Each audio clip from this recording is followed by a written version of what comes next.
Hello everybody, in this tutorial I'll show you how to get steel, which is a composite resource which is used for crafting things like the extra large shredder or the auto extractor.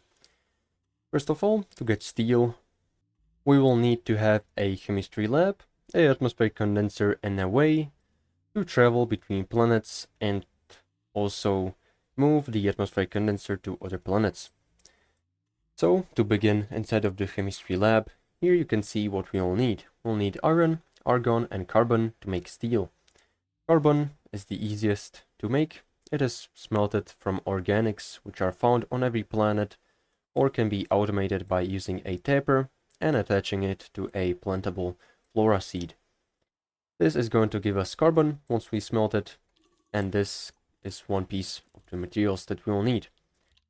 The second ingredient is iron, and iron can be refined from hematite, where hematite can be found on planets like Novus, where it is found inside of caves, or in Glacio, where it is found on surface, and this is for me the best location to find hematite because it also contains argon, which is the third material we'll need for making the steel. So once you've traveled around with the atmospheric condenser to Glacio and collected argon and some hematite, you can then smelt the hematite inside of the smelting furnace to get iron, and the argon is going to be made inside of the atmospheric condenser.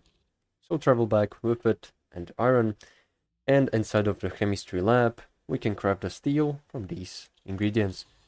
You don't need to place them on the chemistry lab, you can have them in your inventory.